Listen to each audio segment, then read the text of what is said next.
Welcome back, dear listeners, to the Waiting Warriors podcast, the show that brings you inspiring stories, meaningful conversations, and heartfelt insights from military spouses and significant others. It's been a while. As many of you know, it's been a challenging couple of years for me. Life took a very unexpected turn, and our son James was stillborn, and I had to take a step back to heal, grieve, and find my way through the storm. I am excited to bring this podcast back, and I have plans to make it even better than before.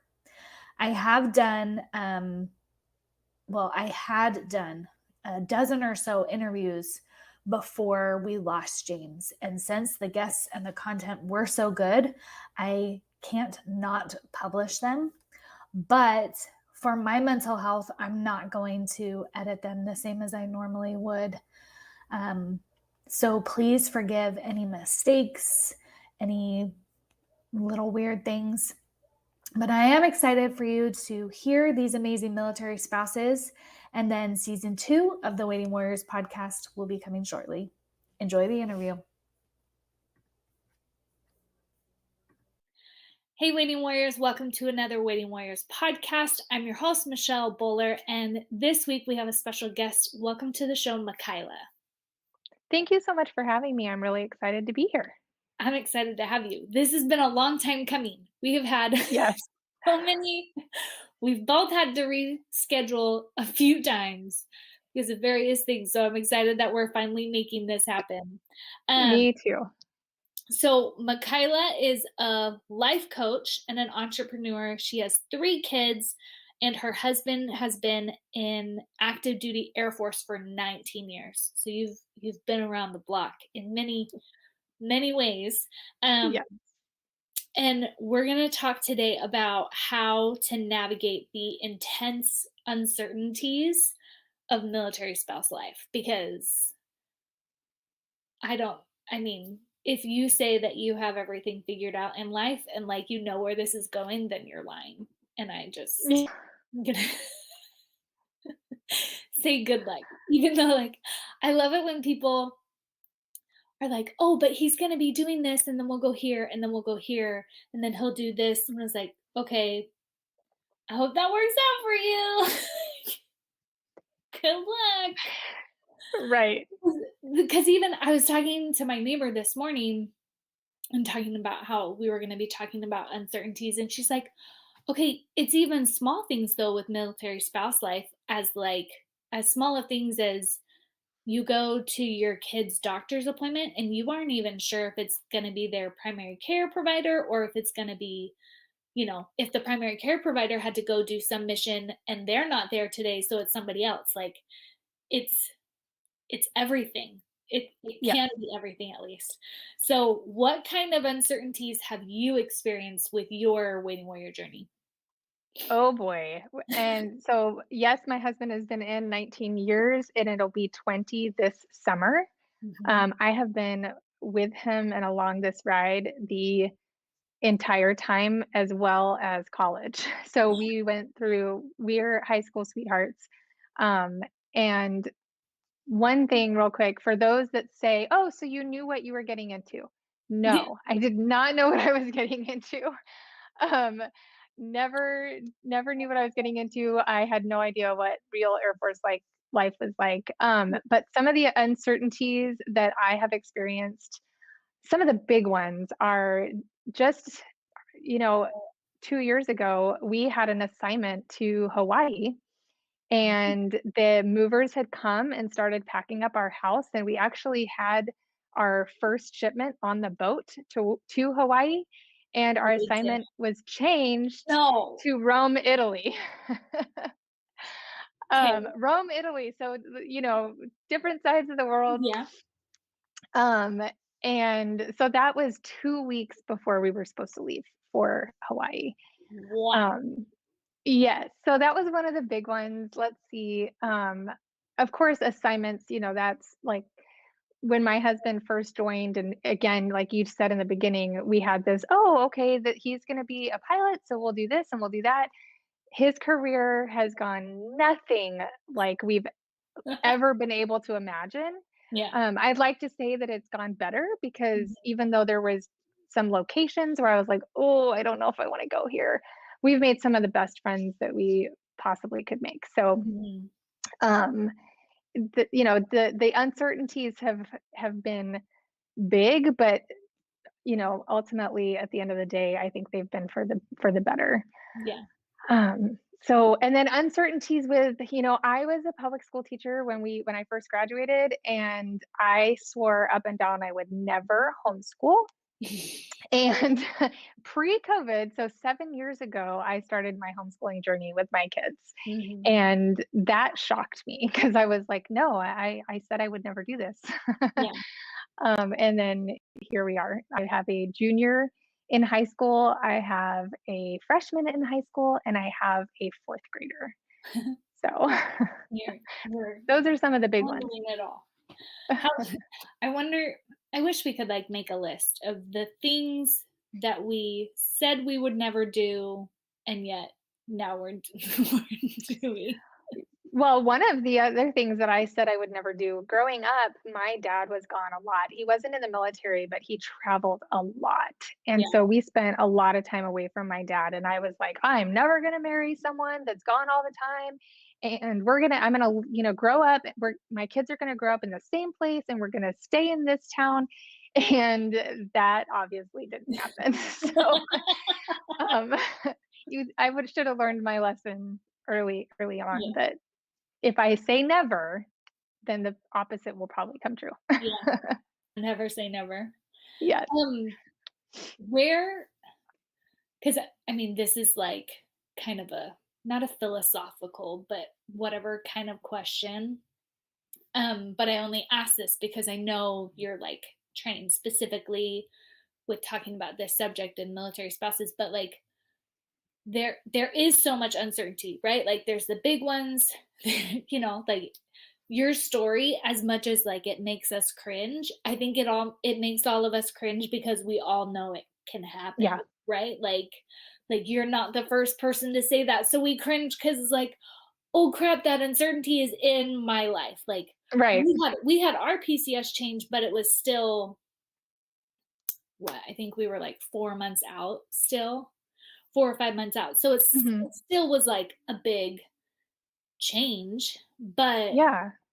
and we've had to, like, cope with the repercussions and, like, those changes, but it still wasn't that close, but then even just the little things of, like, you're uncertain of if your husband's gonna be home for the weekend or if he's gonna be home next month or, Right. just those little things. So what or not what, but where can uncertainties take us? Like, mentally, I guess. Yeah. You know what I mean? I love that question because honestly, uncertainty, our natural response to uncertainty is stress, anxiety, maybe even depression, Mhm, overwhelm. Those are natural responses because uncertainty means that we're out of our comfort zone. And it also means typically that you feel completely out of control. And although we're all in the military life and we know that we're not in control, there's this element of sort of making ourselves believe that we're in control of certain situations. And so when change and transition and uncertainty are taking place, the typical response is, oh my gosh, I feel so out of control. Now I feel overwhelmed. I feel anxious. I feel stressed. I feel afraid. I don't even know which way to turn. And then that can create problems in our relationship. That can mhm, create, rough dynamics inside the home. We can push people away. We don't know how to ask for help. The military community has a strong persona. We think mhm, and I'm guilty of this too, that, "Oh, I can't ask for help because so and so is so busy. And if I reach out or if I show that I'm struggling, then that might impact my spouse's mission." Or, there's so many thoughts that go through our mind that say, you've gotta weather this on your own, figure it out, push through and get over it." mhm. And I'm super passionate about we don't need to respond that way. Hmm. Um, Although we can't always plan for the next situation, we can have the tools, resources, community, the support, and the encouragement to make it through those uncertainties without it derailing us, without it knocking us off our feet, and falling, feeling those overwhelmed, stress, and anxious thoughts. Yeah. That's so much more hopeful than what the narrative typically is in our community, because typically it is just, even from the most positive people, like it's, we don't have control, or it is uncertain. And it's like, yes, we still have the attitude of like, but we can handle it. Yeah. But I kind of like yours is kind of like, I feel like the next step to we can handle it. It's like we can handle it because we're gonna set up ourselves up with the tools and the community and all that. And it kind of gives me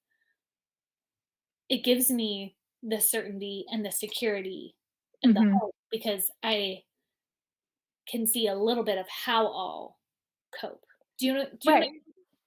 Yeah, and when you surround yourself with people that you feel safe around to reach out, and you feel like you're not putting them out, and they create Mhm. this and help you create this environment to say, I'm there regardless. Like, for example, another big uncertainty that we've been through is my husband had just gotten back from a deployment. This was a few years ago now, but he had just gotten back from a deployment 6 months earlier, got fragged for a no notice deployment. I had just found out I was pregnant with my third child, Mm. and he was only supposed to be gone for max 30 days because it was kind of an emergency thing. He was going to go take care of something and then come right back. Well, that 30 days turned into 7 months.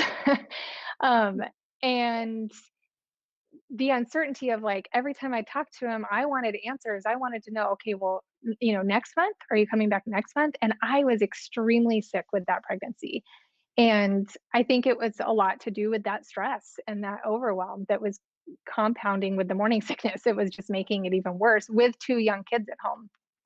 And so having people there that I could call on, and having the right mindset, and um, the support and the encouragement would makes a huge difference.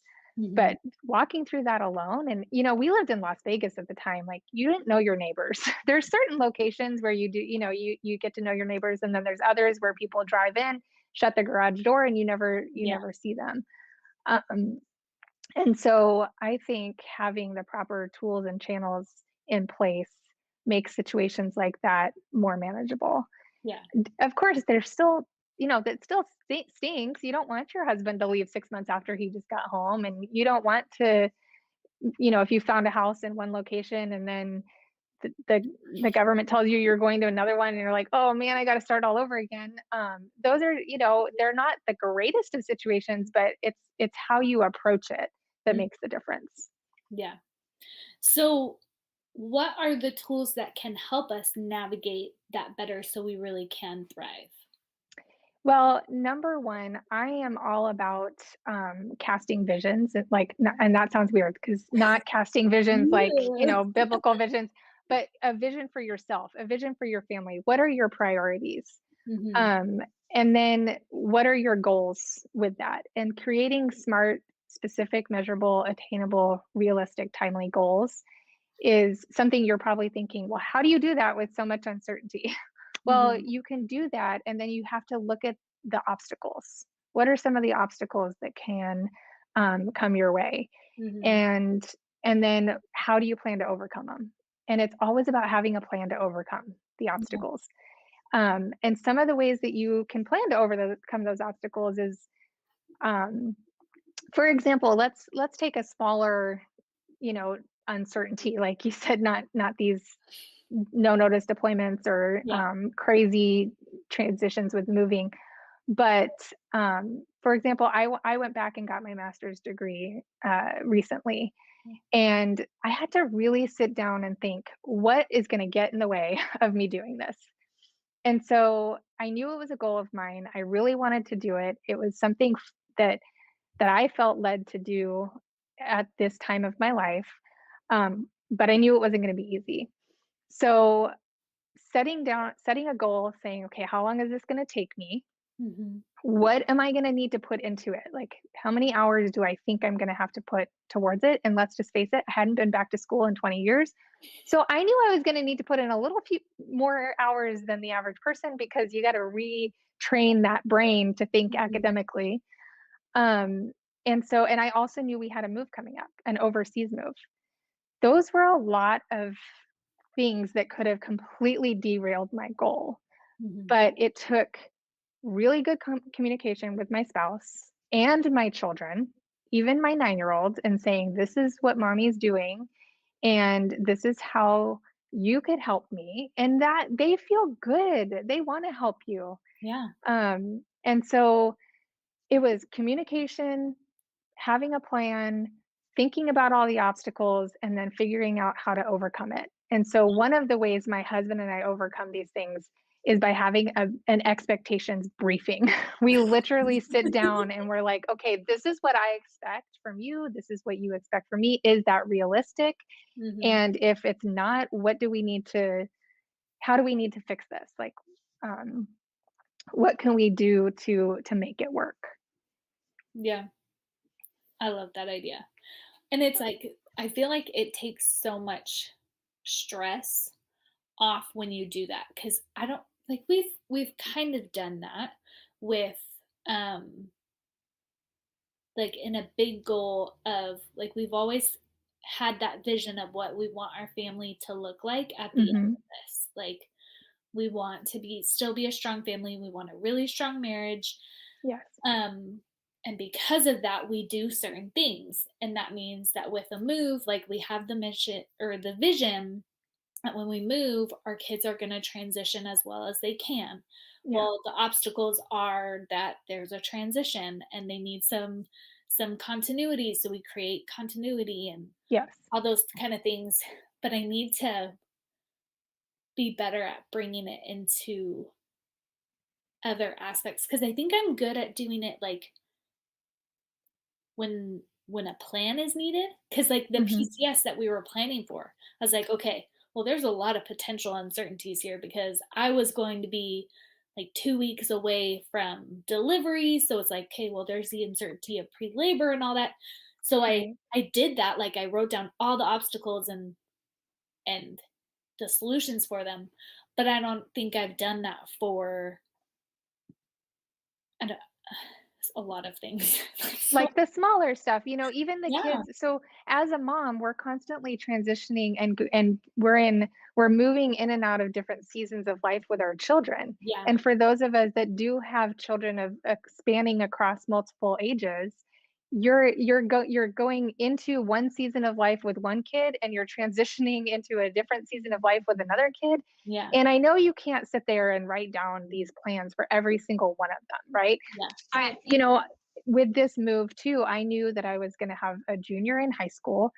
With that comes a lot of uncertainty and stress, and trying to figure out and start talking about college and scholarships, and how are we going to pay for it, and all of that stuff. And yeah, so I think the big thing is making priorities. I don't love to-do lists, because I feel like they overwhelm us, yeah. because they could be 5 million miles long and Mhm. you're never going to get to Yeah, the end, right? yeah, So I like making, and I teach my clients how to make priority lists, because not everything is an emergency. And yeah, so that's where one of the tools that I help um, women see, is how to prioritize, because mhm, we can burn at both ends and burn out really quickly, because we're constantly serving others, which is what I love to do, right? We love sure. serving our family and supporting our spouses. But sometimes it can just get to be so much that you're like, what am I supposed to be doing today? There's just I don't even know where to start. So I want to just curl back up into bed and do nothing. That's I mean, literally that's my certainly my life. response. Yeah. I mean, I remember when my kids were little, and I was like, I don't want to go to bed because I know the minute I close my eyes, I Yeah. have to start all over again. And it's not that I didn't love what I was doing, but I was so tired. And Mhm. so then I would go to bed later, and then I'd pay for it the next day. Yeah. And I would get caught in these cycles that were not honoring to me or to my family. Yeah. Yeah. Yeah. So I just, it's not about having a plan for every nitnoid thing, but it's being able to think through things in a manner Mhm. that you have a positive growth mindset, that you can communicate really well with your family and friends, and know that you're going to be supported and encouraged. Yeah. Well, and I think you bring up a good point that like so often we can get, I don't know if it's like overwhelmed or almost like a tunnel vision towards one aspect of our life, Hmm.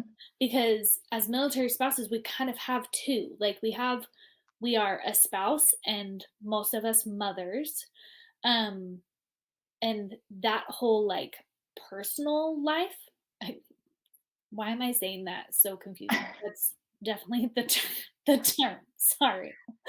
But like we have our personal life tunnel and things going on. And then there's all this stuff that is added because of military spouse life. And as you were talking about how we kind of need to do that same thing as mothers, like I realize that so often I'm so focused on the military spouse tunnel that I'm not doing what I could as a mother and as a spouse to make sure that I'm doing those things.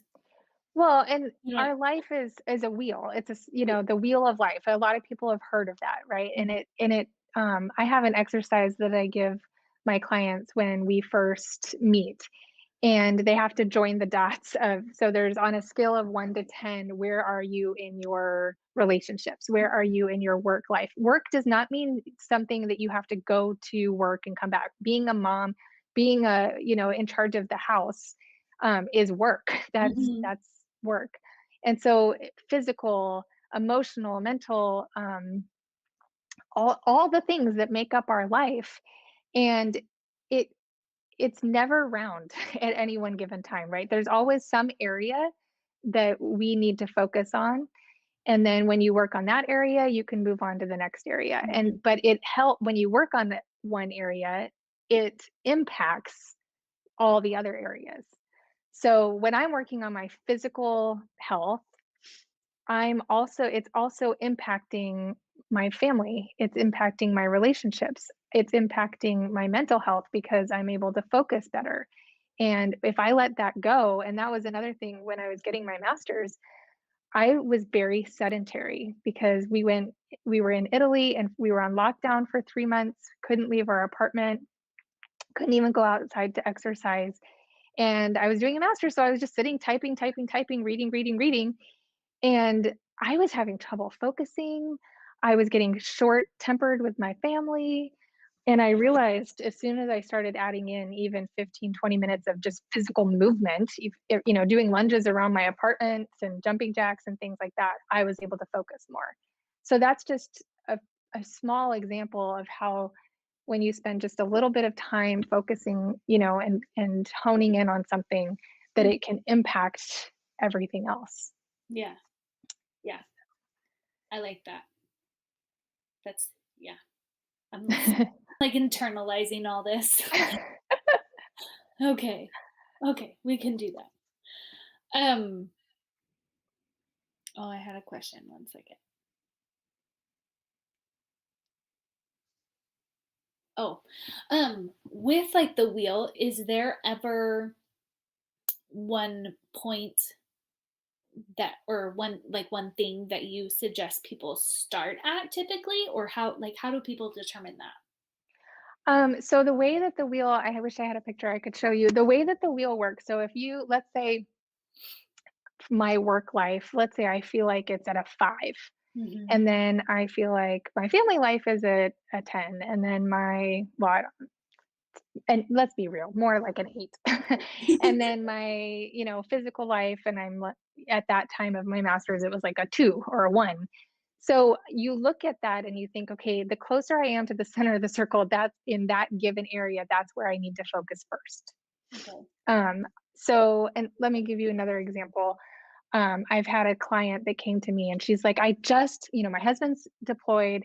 I am just started this new job.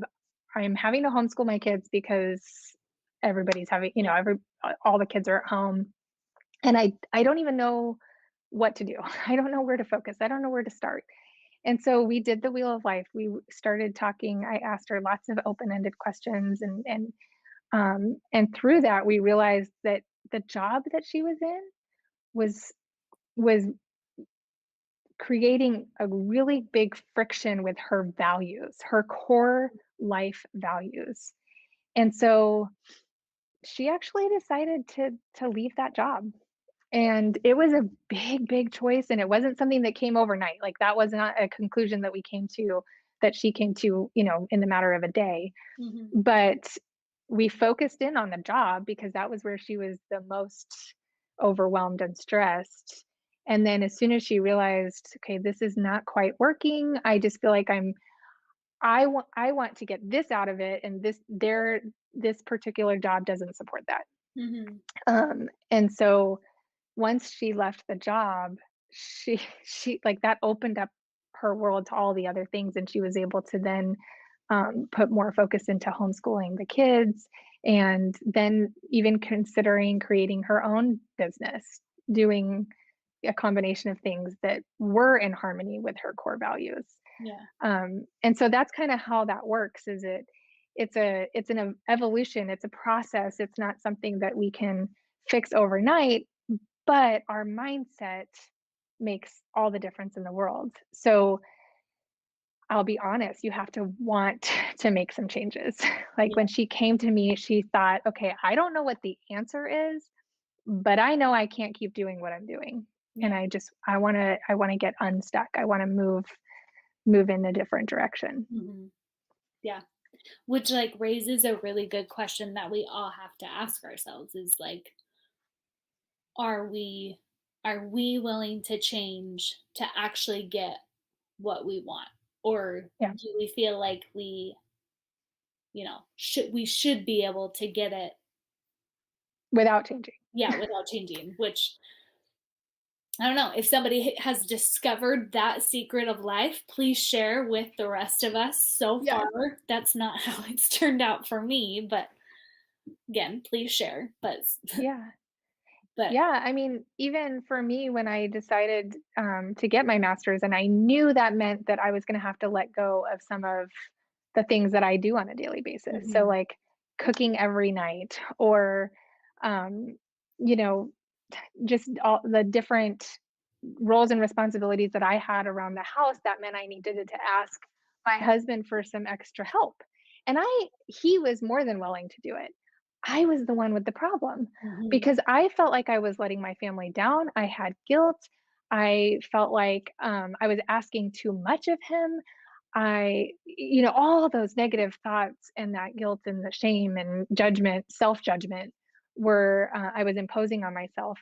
And then it was finally, after conversation after conversation after conversation, when he's like, "Why are you doing this?" And I said, "Well, I want to be able to provide better services. I want to provide for our family as well. Like, I want to have I want to be part of that." And he's like, "So your priority is your family and the people that you surround yourself with. So your why is for others. So why do you feel guilty that you're doing this for other people?" Like, it wasn't a selfish thing. Um, Yeah. and so once I reframed it, I was like, "Oh, okay, I don't feel as bad," and I was able to let go of some of the way things normally looked, Yeah. but I had to want that. Yeah. That's awesome. Especially like I know not everybody is blessed with a spouse who can like can see that and can help us see that. But I love those stories because that's how Austin is too. Like we've had similar conversations of like you're not being selfish, we're just doing things differently.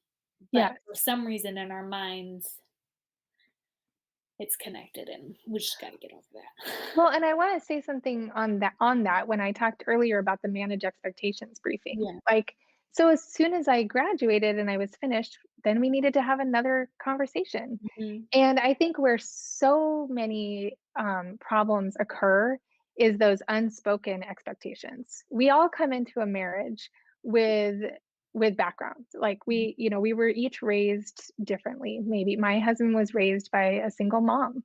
Things looked very different in his house than they did in my house. Mhm. Um, my mom stayed home, his mom worked. So when you come in, even the most menial tasks, right, like taking out the trash, you come to that marriage with an expectation of who's gonna do it.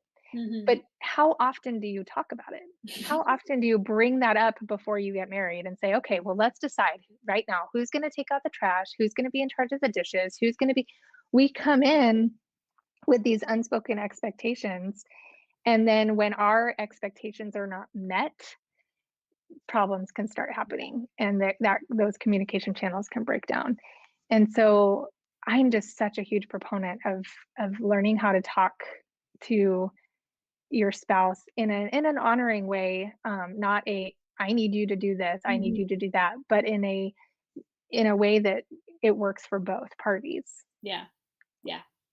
Because it's always funny because we're always shocked that like our spouse didn't know what we were thinking. Right.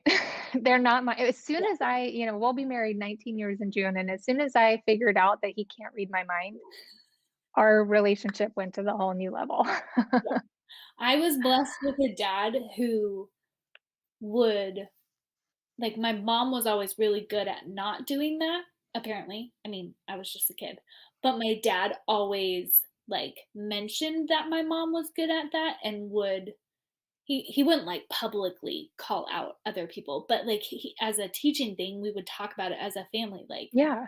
one of the biggest problems I am seeing with friends and stuff is that women are expecting like stereotypically it's the women. I know men do it too, but Yeah. stereotypically we do it a lot. If he loved me, he would know or whatever. Right. So like I had that built in, but even still having that built in, like it's just our natural response. But yeah, Yeah. I think that would take everything. That would take because even like when we're handling our uncertainties and we're figuring things out internally, then I mean, I know I've done that like where I've like come up with this plan and this path forward and then I'm like shocked that my husband isn't going according to plan. Then Right. I realize yeah, we've had many conversations where he's like, "Michelle, you did not tell me that." I was like, Yeah. Oh, that was the conversation I had with myself. "Yeah." Um, on that accord, when it was actually my son, when he was the one that is now a junior in high school, when he was in fourth grade, he was the one that approached me about homeschooling.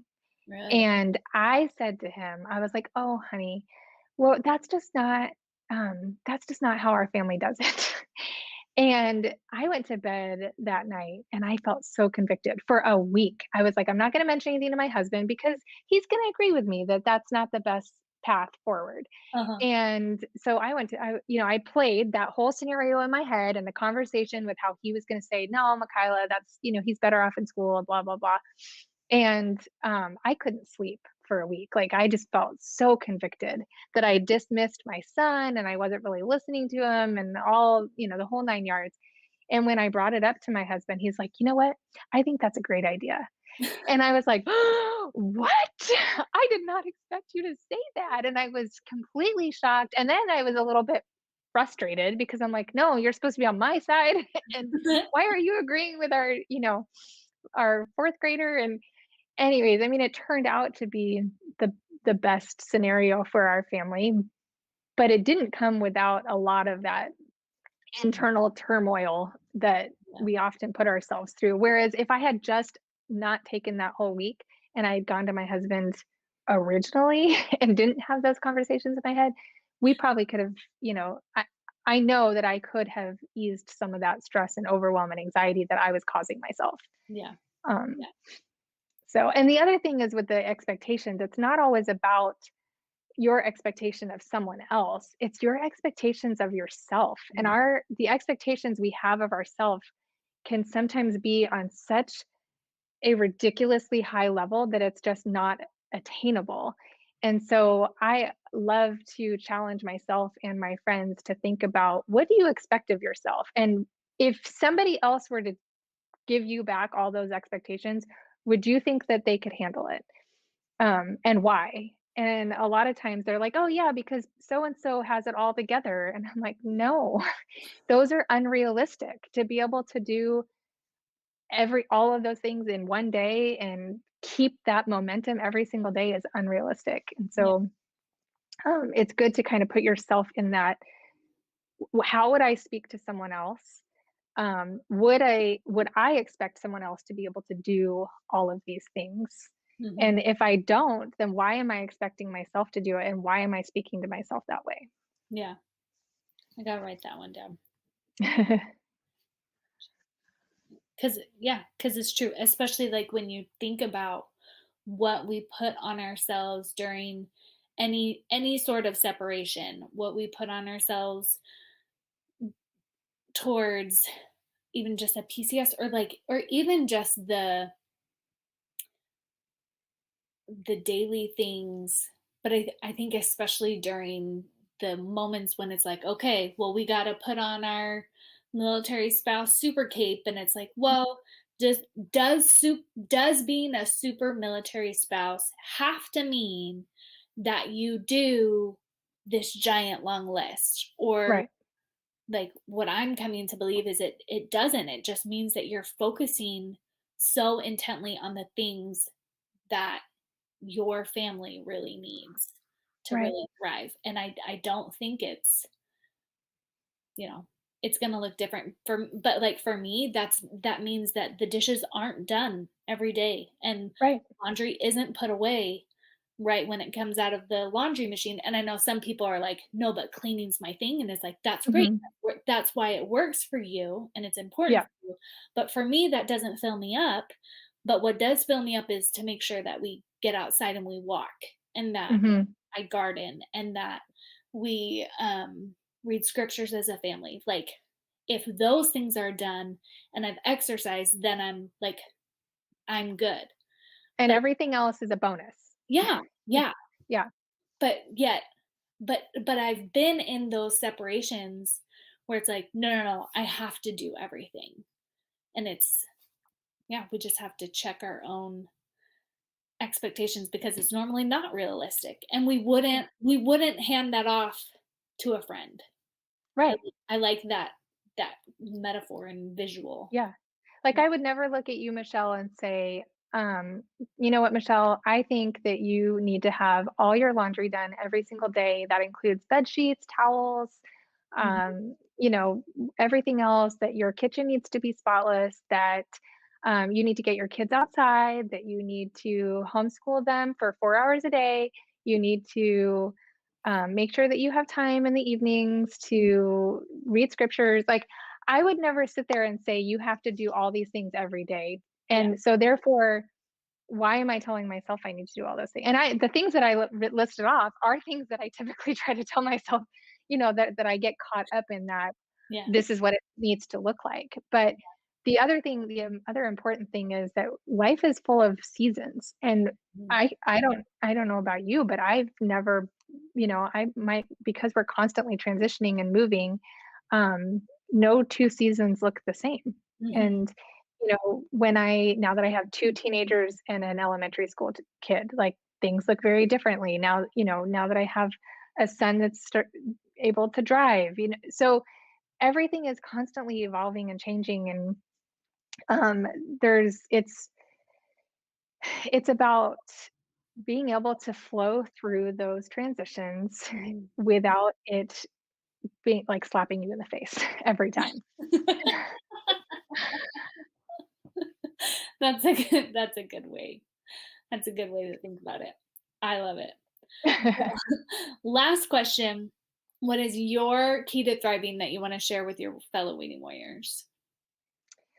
My key to thriving would be not being afraid to reach out, Mhm. whether it's for mental health, whether if you're struggling, if you have a win you want to share with people, if you just whatever it is that you need, don't be afraid to reach out. For too many years, I was so scared of asking for help. Mhm. And I have come to realize in my 40 years of life, because I just had a 40th birthday, um, that reaching out is actually honoring to both me and to the people I'm reaching out to. Mhm.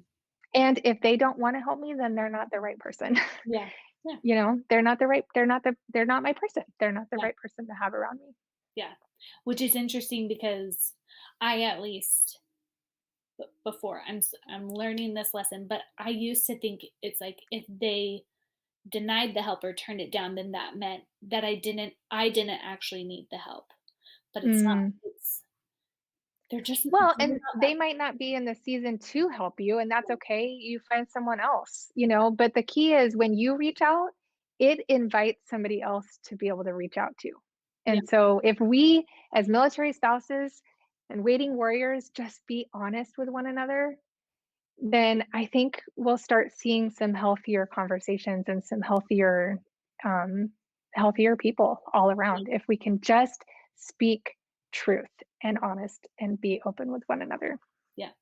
Which is why I love this podcast. That's what Yeah. we're trying to do. It's like we just don't have to pretend with each other. We just don't. And it because it doesn't actually get us where we want to be. At least Exactly. it didn't get me where I wanted to be. So love it. Thank you so much for coming on the show. If somebody wants to connect with you, and I know you shared a lot of your life coaching tools. If people are interested in that and learning more, what's the best way for them to connect with you? Well, I feel like I'm all over the place on all different platforms, but I do hang out on Instagram. So my Instagram handle is Honest Talk with two T's, Honest Talk International. Mm-hmm. That's same for Facebook. I have a Facebook page. My website is www.honesttalkinternational.com. And I'm super excited because as of today, I am opening up a group coaching community. Um, and it is for you to come and have a power hour each week where you can get your priorities for the week and set out your goals, action steps, look at those obstacles that might get in your way and have a plan to overcome them. And you get to do it in a community of like minded people that want to connect, relate, and encourage one another. Awesome. That sounds like something a lot of us could use. Awesome. Well, thank you so much for coming on the show. Um, guys, make sure you reach out. I almost said Michaela. It's okay. It's my cousin's name. It's but like he spells it the same way. You guys cheat. It's I know. I answer to anything that sounds similar. my Kate, Michaela. Kyla. Yes. Michaela is my cousin. Ma Yep. Kyla. See, that's not that. It's too close, but too far. If you want to reach out to her, please do so. Say thank you. I know I have like a whole bunch of notes. And one, I cheat because I like to share the podcast takeaways. But also, it's just good stuff to be thinking about. And hopefully, yeah, all you waiting warriors out there are thinking about ways we can handle these uncertainties and process this life better. And remember, sorry, that was a tongue. Ugh. So, thank you for coming on the show. And remember, Waiting Warriors, just because it's hard doesn't mean it has to be miserable. Have a good week, guys. Thanks again. Thanks for having me. All of you Waiting Warriors know that life as a military spouse can be unpredictable. So, it's easy to think that when it comes to our aspirations and dreams, you have to wait. But it doesn't have to be like that. National University is a veteran-founded nonprofit university that is firmly committed to helping military dependents. Not only are their programs flexible, so you can time your assignments around things like deployments, PCSs, all the other crazy things, they have a scholarship just for military spouses. Use the link in the podcast summary or over on my Instagram bio to learn more about the Whisper Military Spouse Scholarship and the other options they have for tuition reduction for military spouses that could result in zero out-of-pocket educational costs at National University.